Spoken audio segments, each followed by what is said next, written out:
Are you relying on your credentials, certifications, and endorsements to get paying clients? Are you still thinking that the secret to building your business, the business of your dreams, lies in getting another certification? As coaches and consultants and entrepreneurs, we are faced with the daunting task of how to stand out in the marketplace. But the key is to quickly position yourself as the expert and command the attention from your audience, even if you have little or no brand recognition. So today, on today's episode, we are going to talk about why your story will not only have you be seen as the expert, but will also allow you to show up as a leader who has influence, who can inspire, and who can make an impact. So, welcome to Social Media Saturdays, and I am your host, Taria Hodge, and this is a place where you come to learn to serve, share, and shine. And what I do each Saturday on these broadcasts, I share real strategies designed to fuel your business, capture your authentic message, and position you as an influencer in the marketplace. So if you are out there this morning, drop me a comment in the comment section. Let me know, Taria, I can see you. Taria, I can hear you. And we are going to get this party bus rocking and rolling. And I see that Peg is out there this morning. Great morning, Peg. Thank you so much for tuning in and joining us on this episode of Social Media Saturdays. And then while you are out there and you're coming in into the broadcast, we do this every episode that we have. Please let us know where you're watching from. So that's the first thing. I want to know where you are watching from. So I always like to know where my superstars are tuning in from. And so if you are watching from across the US, go ahead and drop your city and drop your state into the comment section and let us know where you are watching from. If you are watching from another country, we have superstars all around the world. Okay, so let us know what country, what nation you are hailing from. And then I also have to shout out my Caribbean peeps. Okay, so if you are watching, from an island nation, go ahead and drop your island nation right into the comment section and let us know where you are watching from. And then the second thing I would like for you to do as you come in on the broadcast is let us know who you serve in your business. Now, why am I asking for you to share who you serve? One of the things that happens here on Social Media Saturdays, we have the opportunity to do what I call virtual networking. So this is a place for you to connect with other like-minded individuals, okay? But guess what? We won't know who you serve unless you tell us. So drop in the comment who you serve in your business. I also want to know how you serve in your business and then how we can connect with you, whether that is a social media link like your Facebook business page or if you have a website. Okay. So who you serve in your business, how you serve, and how we can connect. And like I said, one of the things that happens is the virtual networking. So virtual networking happens here while we're live. It happens when people come back and they catch the replay. And it definitely happens in our Serve, Share, Shine, the Givers community. Okay. So like I said, make sure you go ahead and drop who you serve, and how we could connect with you. And then lastly, I'm going to ask you to take a minute to share this broadcast out because today I have an amazing guest sitting down with me today, and you're definitely going to want to be a part of this conversation. So we are talking about, are you the expert? And so I know my superstars are raising their hand and they're like, Taria, what are you talking about? Of course, I'm the expert. Okay. But we're going to really talk about what gets you seen as the expert in the marketplace, that thing that separates you from countless of other people who are in the same industry or who might offer like services. So one of the things that I had to come to realize is that I'm not the only person out here who does social media, but it's the way that I do social media and the things, my experience are the things that make me stand out from others in the marketplace. Okay, so we're going to talk a little bit about that today. So if you know of a business colleague or friend or your business bestie that needs to be a part of this conversation, go ahead and hit the share button on the bottom and invite them to join. And like I said, today we have a special guest. I am so excited. But before we get to our guest, I have a couple of announcements.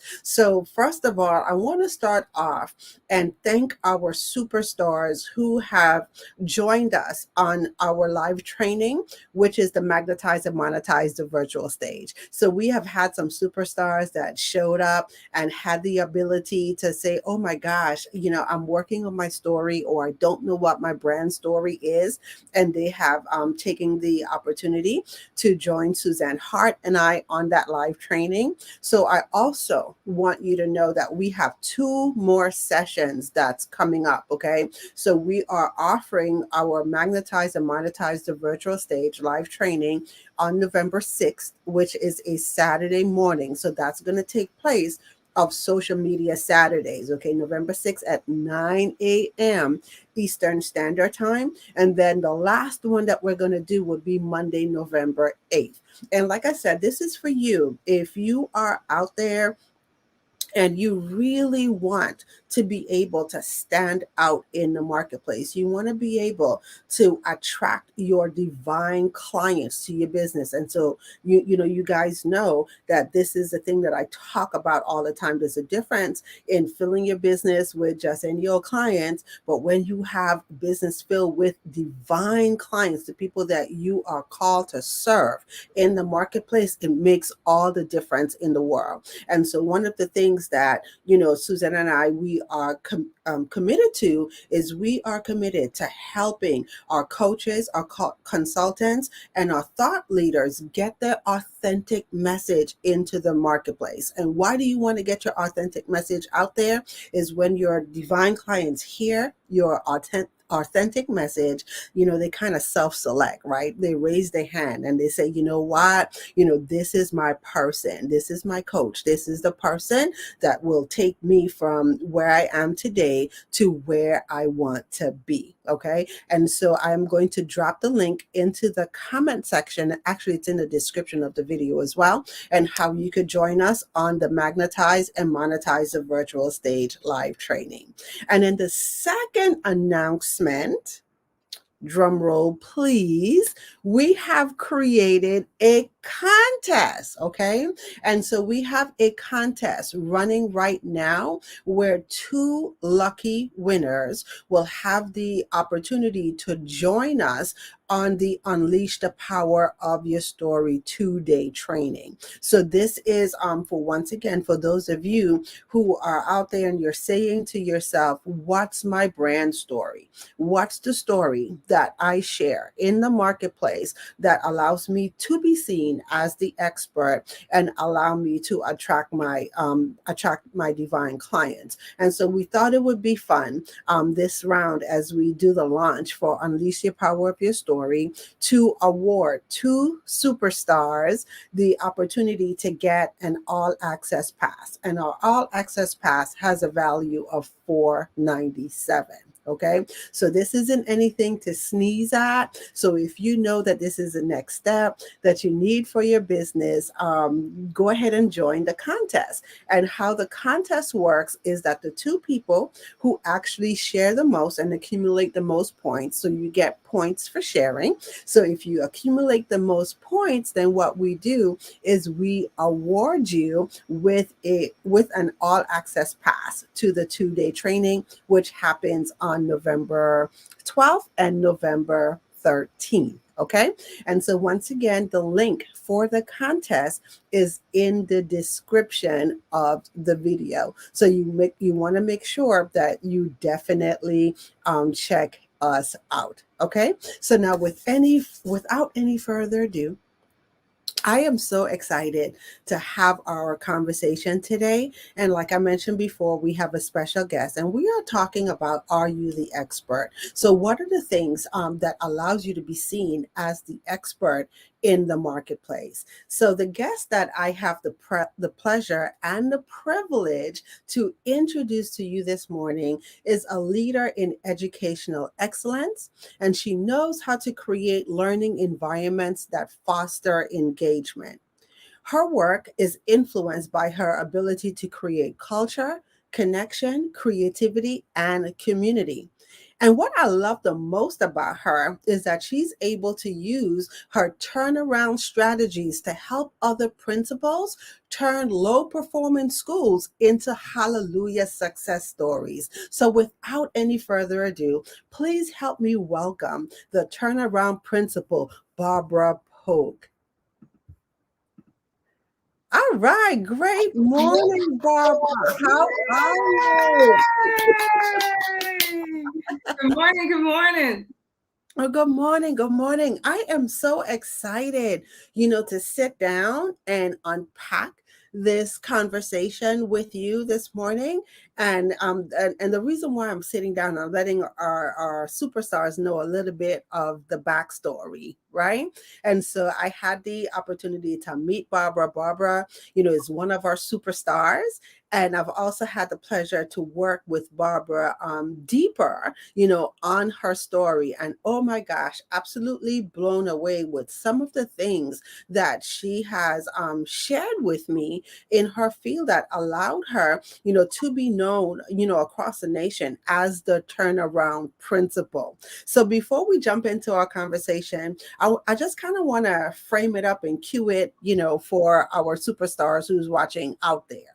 So, one of the things that I was challenged with, Barbara and superstars out there, and you guys have heard me share my story of being the behind the scenes girl. So I started my entrepreneurial journey, supporting other, brands and other influencers in the marketplace. And so there came a time when I decided that I wanted to step out too and build my brand. Okay. And go ahead and obtain my own clients and all of the good stuff.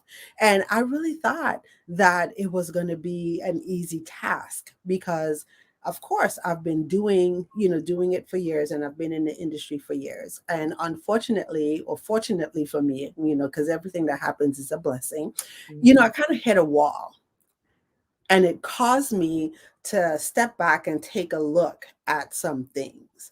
And one of the things that I found that I was challenged with is once I stepped out and launched my brand, I was caught in that trap of telling people, what to do. So this is how it shows up. You have all of this knowledge, okay? And you know that you are purposed to help others. And how it shows up is you tell people, oh, yes, you need to do this. And here, this is the tool for this. And this is how this application work. And I could literally sometimes feel like the information going over the heads of people, right? So some people I had the ability to just glazed over. And then the second part to that, others were doing what I call shopping me. Right. So when we talk about someone shopping you, like you would give so much information on the technicalities of what it is that you do, they go ahead and say, great, thank you for the information. Thank you for letting me know how much it costs to work with you. Now, what I'm going to do is go out there and see if I can find someone else to do that same exact thing at a cheaper price. And so, if you are a superstar out there and that has ever happened to you, go ahead and let me know in the comment section. That has happened to me before. Okay. And so I know it's something that happens out there. So I had to learn, how not to do that. So how do I make, myself and my brand, my company stand out in the marketplace? So people won't just take a look at the how and the what I do in my business and start to compare me to others and get cheaper pricing. So I had to learn what defines an expert. And I see that Dr. Buckingham has just joined us. Great morning, Dr. Buckingham. Thank you so much for jumping in and joining. Dr. Buckingham, do me a favor, my dear. Drop where you're watching from, who you serve, and how we could connect with you in the comment section, okay? Because that's definitely, I know that there's some people out here who definitely would like to get to know you and what you do better. So make sure that you let us know how you could connect with you. So it's a three-step process, Barbara, that I had to learn in how to show up as the expert, okay? And so first is the knowledge piece, right? So when you start your business, there's a certain skill set that you have or certain knowledge that you have acquired that makes you say that, hey, this is the thing that I'm called to do. This is how I'm called to serve in the marketplace. And then there's this thing about experience. So that's another thing that I had to learn. I had to learn, to step from the place of obtaining the knowledge and telling people what to do to actually going out there and doing it on my own and doing the things for my brand. And it wasn't until I started to say, oh, I utilize this strategy over here, but now I'm implementing this strategy, for myself. Here are the things that I'm seeing. Here are the things that are working. Here are the things that are not working. How can I go ahead and adjust? So then the second piece of it is, how do you bring the experience to the table? And then the third piece is the process, right? And the process is huge because as an entrepreneur, if you could only do something for yourself and you can't take that knowledge and impart that knowledge or give people a process that guides them through results, then you have a problem. Okay? So if it only works for you, then it's a problem, right? You have to be able to create the process that would allow others to achieve the same success that you did or that you received. And so I want you to talk a little bit, about your journey on how you became known as the turnaround principal.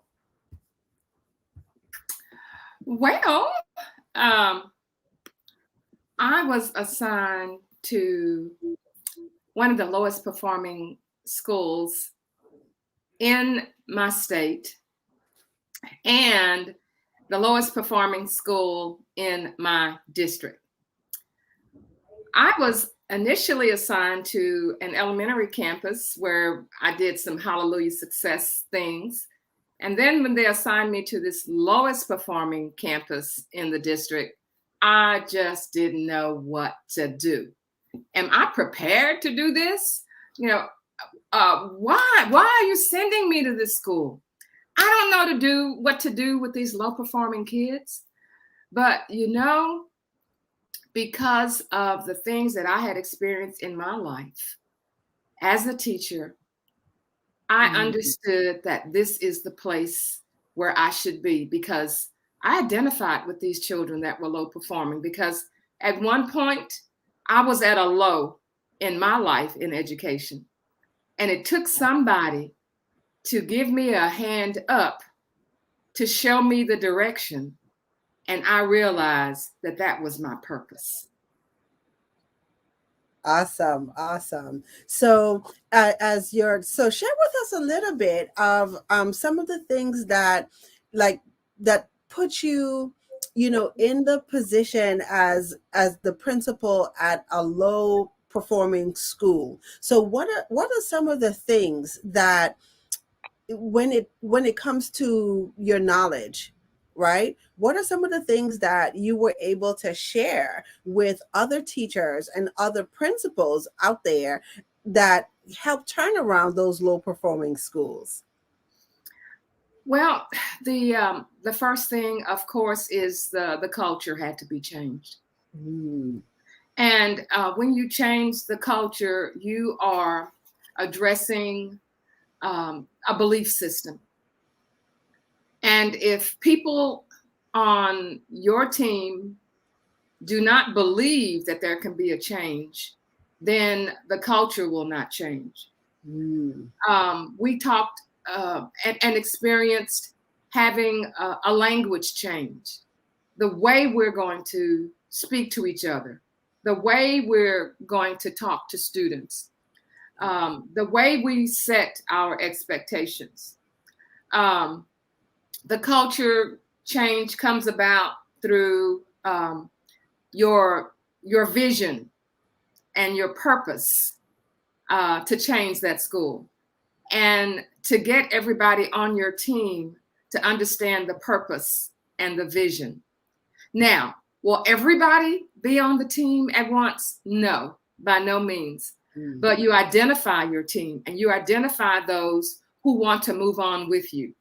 And eventually, once the others see that you are succeeding, they want to get on the team as well, because everybody wants to be identified with winners. Nobody wants to be identified with losers.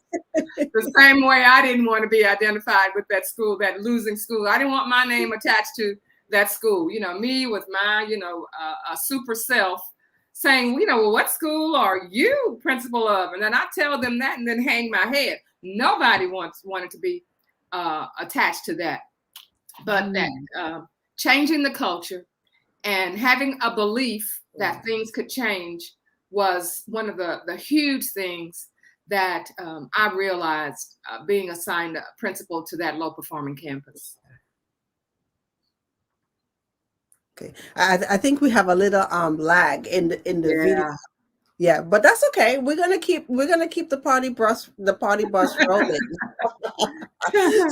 So one of the things that that, like I said, that stands out is why our credentials are not enough. So I'm pretty sure Barbara, when they looked at your resume and they had the opportunity to see how you operated in the school that you were at first, the school that had all the success and everything is going right. And it was like, oh, she got something here. Let's see if we could place her in this environment and see, how she does in this environment with with the other schools. So when we talk about experience, and I look at experience as this thing that says this is how we turned out after we come through the fire. So I talk about it all the time in my business. Like I said, when I stepped out, to build my brand, I thought it was going to be easy. I was just like, yeah, I've done this for years. I got this on lock.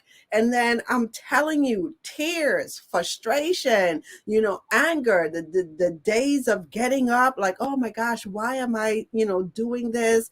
So I don't want to get a cubicle. Okay. I'm just gonna let y'all know, my thing is a bikini bar. Okay. So I'm just like, I think it's time to get the bar, right? And so I had to really go through some stuff and go through some of those tough experiences. And it wasn't until I started to share, with my superstars and also share with my audience. Yeah, I've ran those campaigns that were successful. Can I speak this morning? Successful. And I've also ran some campaigns that tanked. Okay, so people out there, they talk about all of these things. Yeah, I've had some failed campaigns, in my lifetime. I've been on the journey, to get better at speaking. I had to identify what it takes. People ask all the time, like, what does it take to be consistent on social media? So I was like, oh my gosh, we had to go through that stuff, right? To pull all of this stuff together. And so that's the experience. When life comes down your street and it backs up and sits on your chest, what is it that you do? Okay. Or how do you stand, in the face of those challenges and those adversities? Okay. So share with us a little bit about some of the challenges and the adversities that you have faced in turning around schools. Well, the first big challenge is to get over the perception that, this is a low performance school. There's nothing you can do about it right now. Okay. And we are going to do the proverbial, we're going to eat this elephant one bite at a time. We had parents who would come from out of town. They're new to the community, and they would come to register their child at my school. And by the time they got home and they told their community where their child was going to school, they would come back the next morning and withdraw their child. Wow. It was just that bad. We had opposing gangs.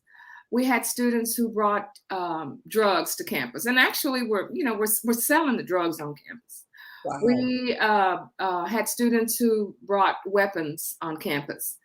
We had teachers. Who would start school on Monday and would be gone by Friday. Wow. We had substitutes who would check in the morning, and at lunchtime they wouldn't come back from lunch. Wow. We had some of the lowest performing students in the district. They didn't care, and nobody cared about them. So it was my job and identifying my team's job to decide just what was it going to take to get this school turned around. And we knew one step at a time. Yeah. Did we make mistakes? Absolutely we did.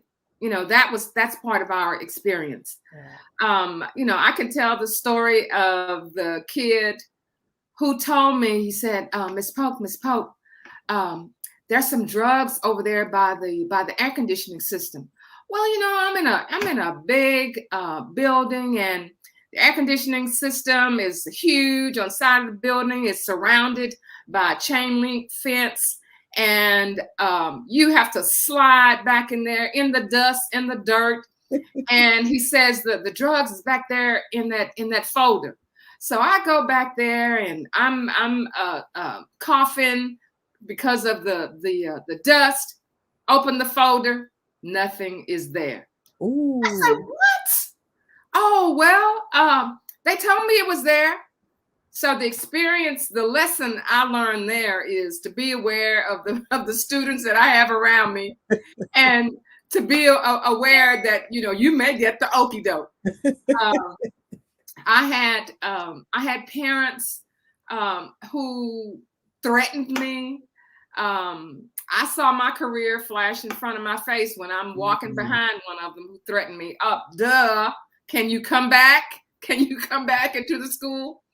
And then slowly, we saw things begin to change. We had students who would take what would be like monthly exams to check to see how much they were learning. And we'd give the paper to them. It may have 20 problems on it.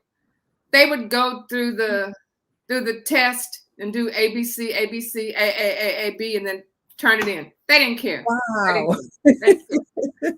And I knew, and this is going to be a funny story, and it may make you say, well, I don't know about that. But if you were in a position that I was in, then you'll understand. Here's the story.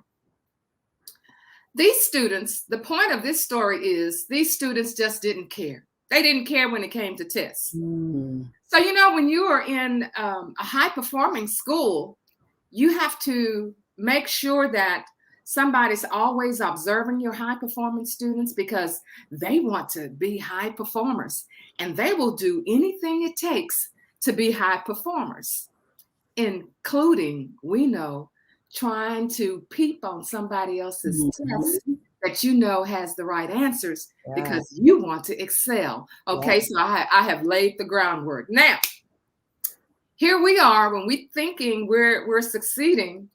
I have one of my tutors to pass by a classroom where, this is an older building, and it was glass doors, and you could pass by and just see exactly what the students were doing.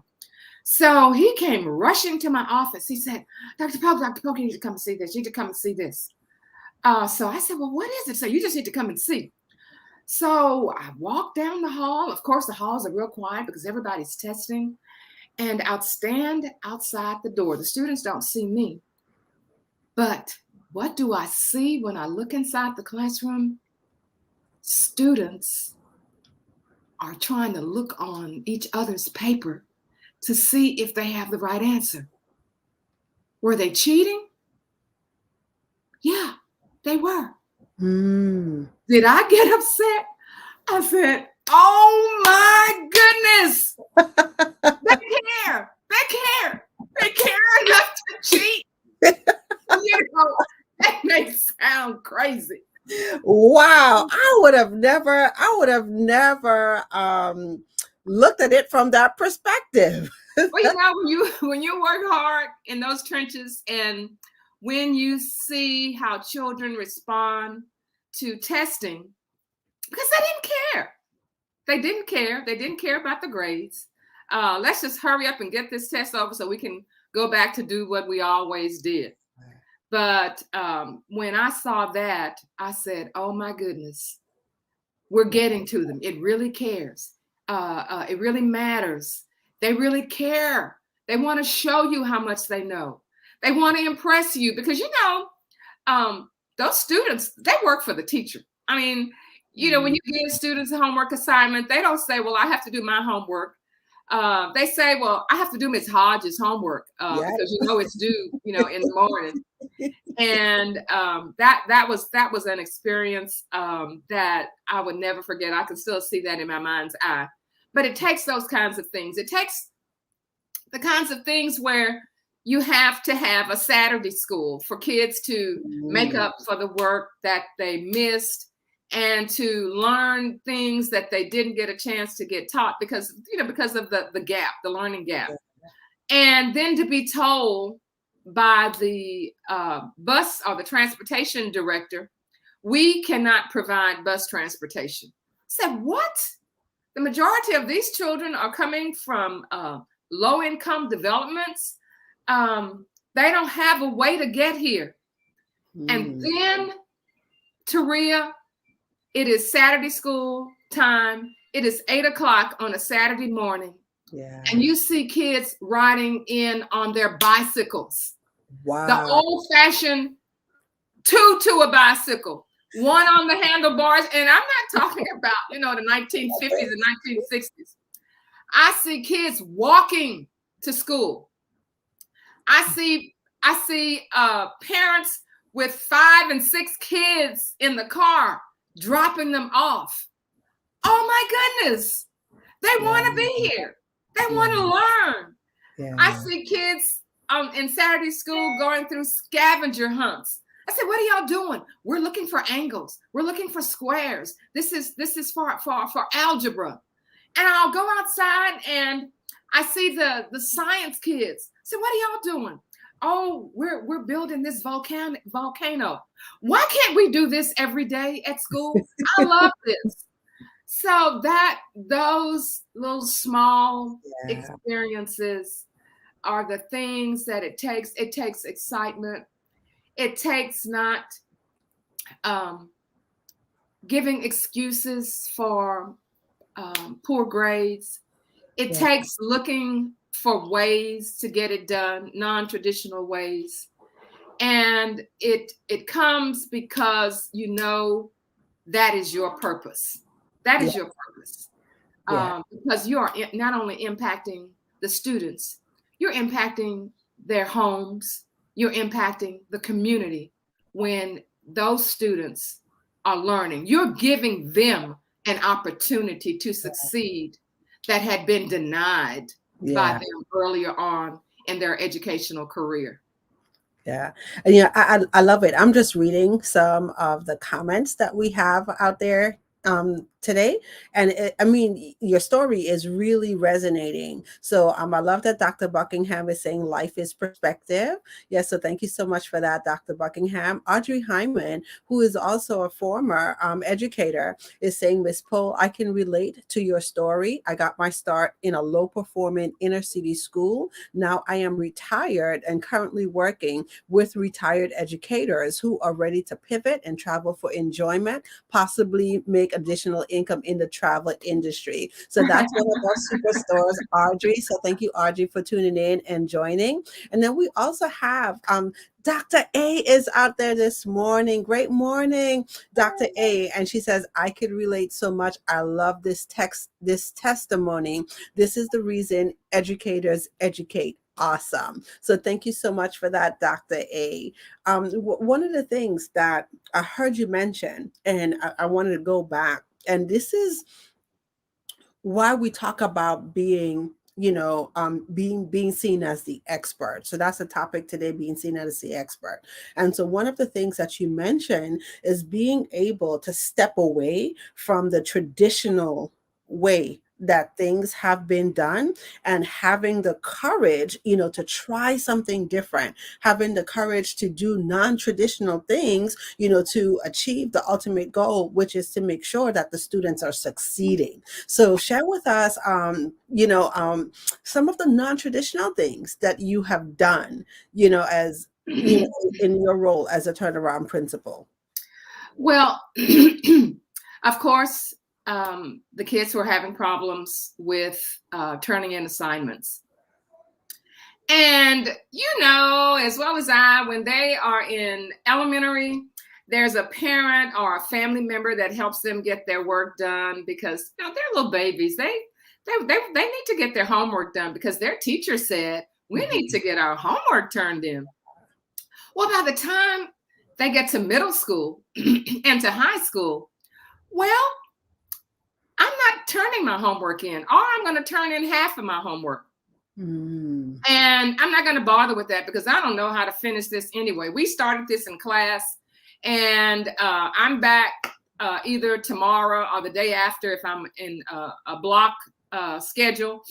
And the teacher is going to give me a 50. She's going to give me a 0. Or if I do turn it in, I'm going to turn it in late. And my teacher's going to take 10 points off for each day that it's turned in late. So, I mean, what's the deal? What do I need to turn work in? I mean, it's late. They're fussing at me. They said they're going to give me a 0. So I just want to turn it in. So what we're finding is that the teachers have no way of knowing that what they have taught and the standards that they have taught are actually being learned by the students because they have no evidence. And students get off the hook. They get their F and they move on about their business. Now, when you were in school, when I was in school, if the teacher told us that we were going to get a 0 or we were going to get an F, that would motivate us. If my brother was told you're going to get an F or you're going to get a 0, he would say, okay, F, F, F. No big deal. So the way we decided to give students the chance to show us that they knew what we were teaching, we instituted something that was called the power of I, or the power of incomplete, which simply means that I'm not going to fail you anymore. You're going to turn your paper in, and if it's not a passing paper, you are going to get an I. And I'm going to give it back to you, and you are going to redo it. However, the clue is they don't know what to do. So they needed help. I had to learn this. The teachers, I said, well, get them, to redo the paper. Well, they need help. So we had to offer morning help. We had to offer noon help. And then the teachers decided, well, it started with the science department. They said, well, let's just choose one day where students could be identified for the ones who passed, who completed all their work, and let's provide help for the others. And then what was born was called Fantastic Friday. Ooh, I love that. Fantastic Friday meant that you, on Friday, if you have turned in all of your science assignments And this went for all of the other content areas as well. On Friday, if you have completed all of your science assignments, you can do video games. We can have popcorn. We can watch a movie in the class today during this class period. And for those of you, I have a list. You need to make your work up. You have some I's you need to remove. Miss Cunningham down the hall is the teacher you're going to go to, and she is going to assist you to make sure that you can change that I into a passing grade. Oh my goodness. That was the key. You know, you work hard. The kids that you would pass by the classrooms and they had their hoodie on and they were sitting in the back of the classroom and people say, don't bother them, you know, just leave them alone. All of a sudden, those kids are sitting up now. The hood is down. They have moved into a group of kids who are all doing their work. They're seeing me as the principal say, hey, Dr. Pop, I'm doing my work. I said, oh, yeah, I'm getting ready for fantastic. Oh, yes, ma'am. Getting ready for Fantastic Friday. Getting ready for Fantastic Friday. Did that improve, first of all, the culture of the campus? Yes, it did. Yeah. Because of our expectations. Because we showed them that we believed in them. Yeah. That's why it was working. And then we had another incident associated with the power of I, the power of incomplete. On one particular Friday, we had a special group. We're in Southeast Texas, so we have Mardi Gras down here. So this group came in for the Mardi Gras, and they just wanted to perform for the entire school body. It was a Friday. If you hadn't completed all of your work, you couldn't go. So the majority of the school is in the gym and they're enjoying the performance. So I walked back into the school just to check on my babies, you know, that was still working. And I passed down the hallway and I heard one little girl say, Dr. Polk, I turned my work in. I don't know what happened to it. Can I still go? I said, no, honey, I'm sorry. Oh my goodness. It meant something. Yeah. It meant something. But it was because of the experiences that we had, that we tried, that didn't work. We didn't give up. They knew we didn't give up on them. Yeah. So therefore, they didn't give up on themselves. Yeah. Oh, I love it. And this is so good. And what I love about this is we're talking about, you know, things only when you go through the fire, only when you're faced with those tough challenges, it makes you say, what can I do different? Right. And these things lend to your experience. So I'm going to ask my superstars out there, like when you take a look at your business, what are some of the, you know, quote unquote, non-traditional things that you had to learn how to do in your business, or things that, you know, caused you to veer away from what everybody else, you know, was doing in the industry and chart your own course, you know, to be seen as the expert. So if you know what that is, just drop it in a comment. I'll be curious, you know, to know, because like I said, for me, when I sit and I take a look at, you know, my journey as an entrepreneur, there are things that I looked at and I studied in theory and even implemented for others. But it wasn't until I stepped out and I was just like, oh my gosh, why isn't this working? And I had to go ahead and, you know, take a look, you know, at what do I need to do different here? You know, what piece can I pull from this? What piece can I pull from over here? And this is the thing. And then really taking a look at and being honest to where I was in my journey. Because sometimes, you know, we do that too. We want to compare where we are in, you know, in our small beginning to somebody else's probably great ending. And then we beat ourselves up because we're thinking that this is what it should be. But as I started to, you know, peel back those layers, I started to say, no, these are the things that, you know, need to happen, you know, at this stage. And it wasn't until I started to work through those things for myself, right, then I was able to share, with others, which brings us into the third point. And so the third point is, when it comes to being seen as the expert, we know that your knowledge and your skill, um, really doesn't really do too much in the business world, right? If you can't transfer those things over to other people. And so I Right. see it all the time, especially in this space. We have some, awesome and amazing coaches and consultants, and they say, hey, I've been through this challenge. These are the lessons that I've learned. Okay. And now I want to be able to share, those lessons and those experiences with others. But there's this thing called process.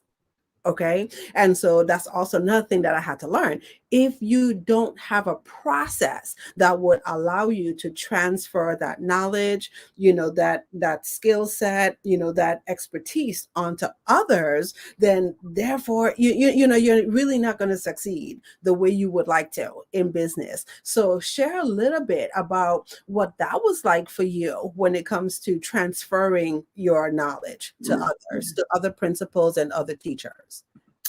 Well, as principals, we think we're just so darn smart. We've experienced these things, and we think that we could just go out and just tell everybody, how to do it, where to go to get it done. And I have found that I needed some type of structure. I didn't have a structure. Mhm. They don't teach structure in grad school. When they assign you to become a principal of a school, they just expect you to stand up in front of those teachers and tell them what needs to be done, and you just go for it. Yeah. Learn from your mistakes. And I understood when it was time for me to share this, that just my experience and my knowledge was not enough. Mm. I needed a process. I needed some expertise. I needed coaching. This Yeah. is what I did. When I decided to step out onto social media to try to help teachers and principals, I found that my traditional way of sharing my experience and my knowledge, it just didn't work. I would listen to other professionals, and I'd say, "Oh, that's how they do it." And not having the slightest idea that they were following a structure. Yeah. And I couldn't see the structure. I didn't know the structure. All I knew was what they were doing was working, and it was not working for me from my side. And that was another hurdle. But even with your experience and with your knowledge, you need a structure. You need coaching. Yeah. That's what I found.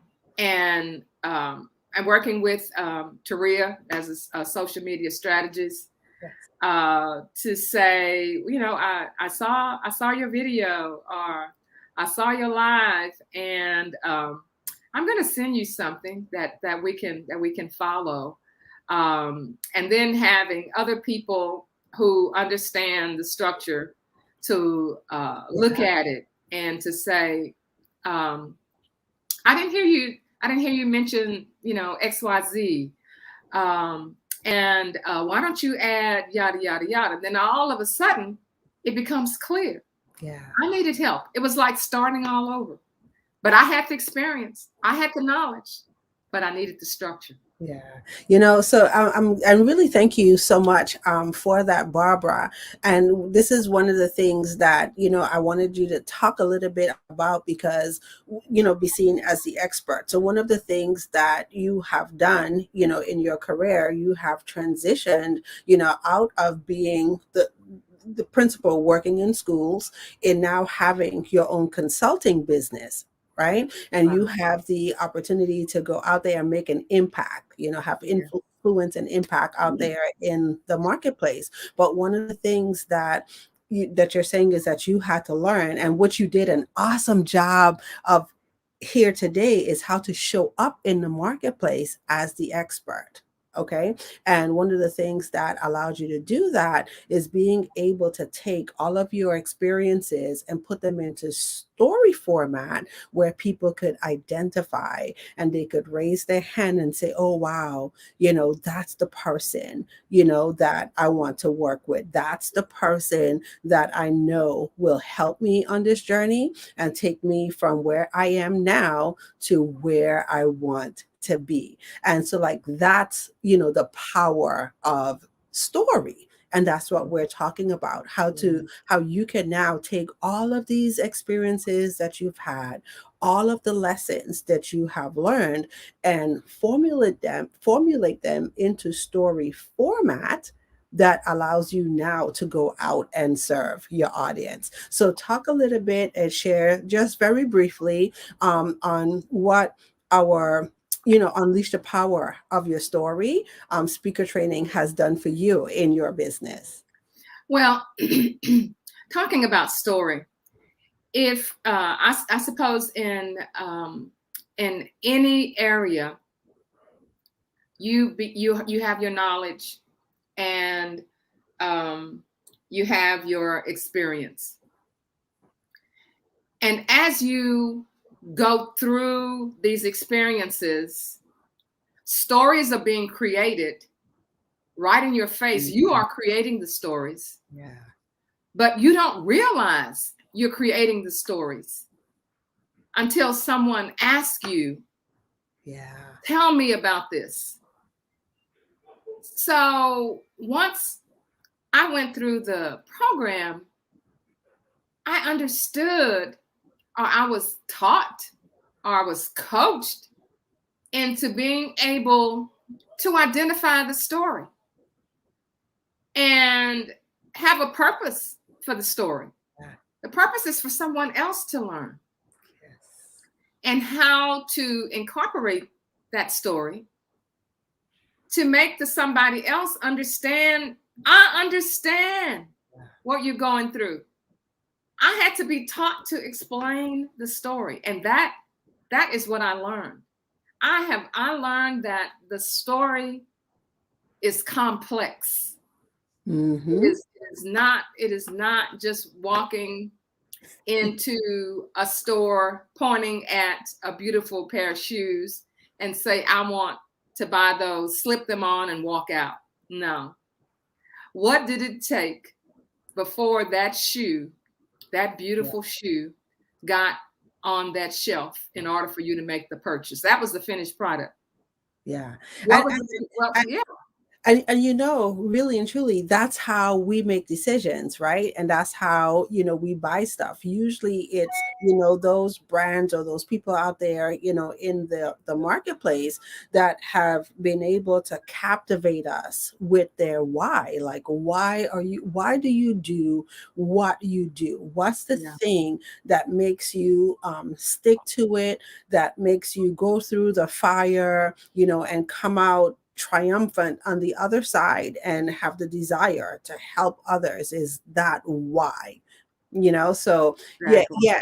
And it's been, and I do really have to say this, it's been an absolute joy to be able to work with you and to hear your stories. It's almost like every time we get on one of our sessions and we get on one of our calls, I was like, oh my gosh, Barbara just has so much, inside. And what I love is when I take a look at social media. So, I got to bring it back to social media because this is the purpose of social Yeah, media, right? Social media is like the biggest storyboard, is the greatest storyboard that we have available to us. And so as we go through these experiences, how does our story, play out to our audience? Not only can they see, the successes, people usually think that that's what it is. People, want to arrive at the end product, but that's the end product really doesn't endear us, to people,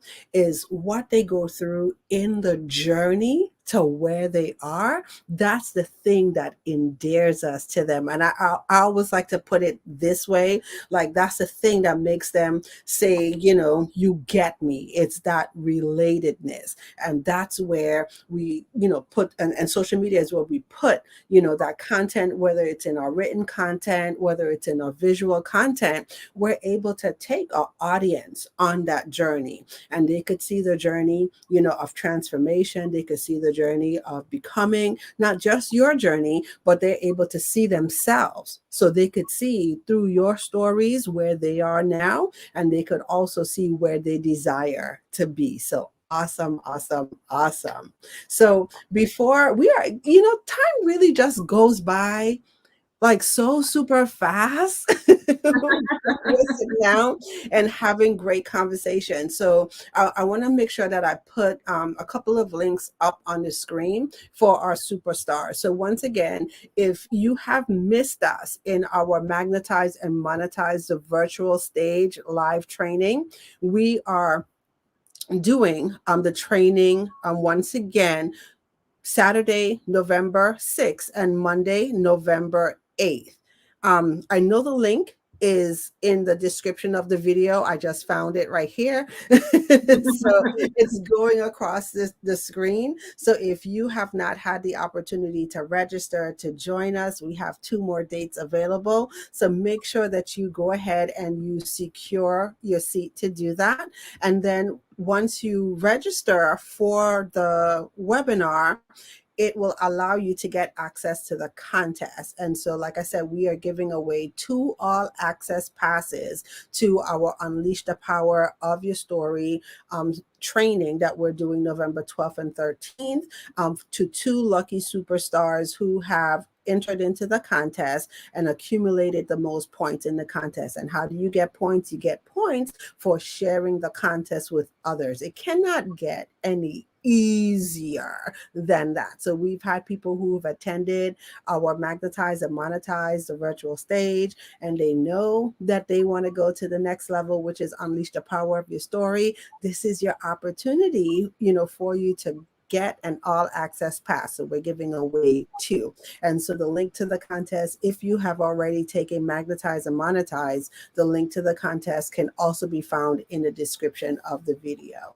So, Barbara, we have a few more comments out there. And Audrey is saying, yes, that there is power in your story. Audrey, definitely everyone has a story. And I'm just going to say this. One of the things that, coming through this journey as an entrepreneur, I had to learn what my brand story is. What's the story that allows me to be seen as the expert? So yes, we have countless, of stories, because life is made up of experiences, and all of our experiences are stories. But I had to get very clear in identifying the story or the stories that allows me to be seen as the expert. So whether I'm speaking on stage, whether I'm doing social media Saturdays, or even if I'm in a one-on-one conversation with clients, what are the things that I share with them that allow relatedness to occur, that allows me to say, I get you and I got you. So yes, Audrey, there is power in your story. So if you do need help in that area, you would like to identify, what's the story that you need to share, to get you to the next level in your business and allow you to stand out from others in your industry. Definitely. I know you've done Audrey Magnetize the Virtual Stage. You could get in on the contest and do Unleash the Power of Your Story as well, hon. Okay. So there's a great opportunity for you there. And I know Martin is out there this morning. Great morning, Martin. Thank you so much for tuning in and joining. And then Peg is saying, educators make such an instrumental and powerful impact on students and thus our future. And that's exactly correct, Peg. So thank you once again for tuning in and joining us on social media Saturdays. So Barbara, I am going to give you the opportunity to let our superstars know how they can connect with you further. Well, first of all, I want to thank all those wonderful comments and for all of those wonderful people who understand exactly what we go through as educators. I am at barbarapolk.com, And I'm available for a discovery call to go into schools to work with principals. My focus is on those schools that are struggling, and for those schools who are stagnant. You have been at that point for a while and you want to move on, you want to move up. So I'm available there.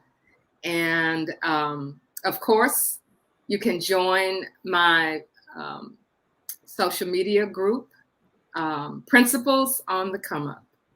Principles on the Come Up. Join Principles on the Come Up, where you get resources and activities and additional information to make your job in education easier.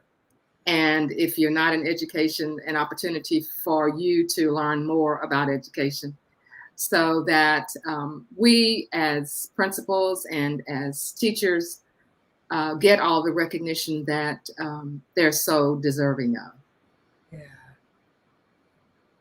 Okay, awesome. Thank you so much for that, Barbara. So, once again, superstars, thank you for another amazing episode of Social Media Saturdays. Make sure if you are not a member of our Serve, Share, Shine, the Givers community, make sure that you head on over to Facebook, type in Serve, Share, Shine, the Givers community, knock on the door, and we will make sure to let you in. You could also follow me on Instagram. I am on the gram. So, you could follow me on Instagram at Taria Hodge. You could also follow all of our past episodes on YouTube under Social Media Saturdays. And for all of my LinkedIn peeps out there, you can connect with me on LinkedIn under Taria Hodge. Okay, so thank you once again for joining, and take care until we see you next time. And I see Dr. Madeline Lewis has just jumped in this morning. Great morning, Dr. Lewis. Thank you so much. And I'm glad that you enjoyed the conversation. Take care until next time, superstars. Bye bye.